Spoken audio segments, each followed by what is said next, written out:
Iowa Congressman and Air Force Colonel Zach Nunn joins us now. Congressman, good morning to you. So we can't wait to talk to you about the president being in Iowa and your conversations with him aboard Air Force One. But first, we are celebrating America's birthday, and Republicans are celebrating the passage of the big, beautiful bill. So what direction do you think this legislation will take this country?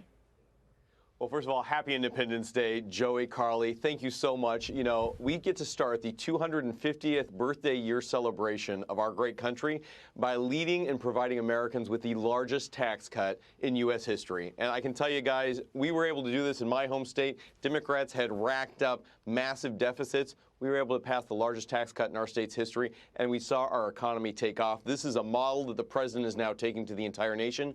We're looking at a 3% GDP growth or more, where we can grow our economy, cut our deficit, protect the most vulnerable Americans, while still giving a tax break to every American that grows a hometown, a heartland community, a family farm. And really, this is what 4th of July is all about, trusting Americans to be able to take care of our country moving forward. Congressman, or maybe I'll use the title Colonel, there is a lot of spending in this.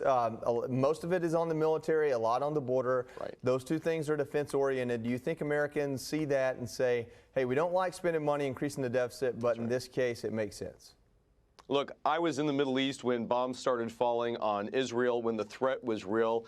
And I spoke with the president last night on Air Force One, and he was ecstatic about the ability to defend America by making sure that our military troops were supported with what they need, $150 billion in this bill, going to make sure that we can hold off our adversaries, whether they're in Tehran, Moscow, or Beijing, while at the same time making sure our southern border has the support it needs. Tens of thousands of Customs and Border Patrol finishing the wall. This is what protects my communities in Iowa from fentanyl, human trafficking, and the scourge that comes with it.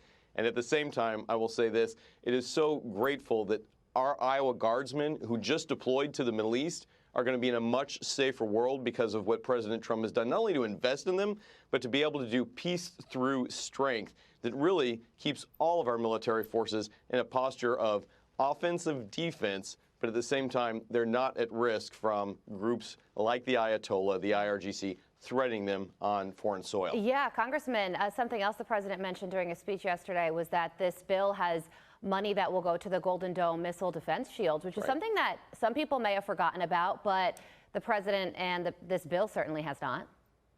Let me tell you how important this is. I was stationed at Al Udeid Air Base when we were flying, combat sorties over the Middle East. The types of threats that Iran launched at Al Udeid Air Base were all intercepted and made sure that not a single U.S. service member or an asset were in jeopardy. We need to make sure the same is true for the United States, because the next threat, the next intercontinental ballistic missile could harm the homeland, and we need to make sure that we have the ability to defend that. We've seen how effective this is in Israel, how we've been able to help protect the Middle East. We need to make sure that we're protecting the homeland. This bill helps move that forward in a really powerful way, and President Trump is right to tee this up. Protecting the homeland at the southern border and our airspace should be priority number one for the country. Congressman, last night, President Trump kicked off his Independence Day weekend in Iowa with a special event. Tell us about it and how special that was. You know, it was just electric on the ground. Tens of thousands of folks from the heartland joined the president at the Great Iowa State Fair, and we invite you both to come out, have a little bit of a pork chop on a stick very soon here. It's great. I know, Carly, you've been great at it. And here's what we heard time and time again. You know, the ability to invest in families here, $2,200 for a child tax credit, ending the deductions so that small businesses can get started. My bill to get $5,000 for families who foster to adopt. This is the kind of stuff that is a real investment in families. Key things, no tax on tips, the ability to no tax on overtime. We've got great Americans out there who are working hard. Let's let them have a little more money in their pocket this Independence weekend, and you'll see our economy take off as a result. Iowa was thrilled to have him, and for a 250th birthday celebration, the fact that it gets to start right in the heart of the heartland of Iowa and carry throughout the entire year to our nation's capital, this is what makes America great. All of us coming together, red, white, and blue, to be able to do the right thing.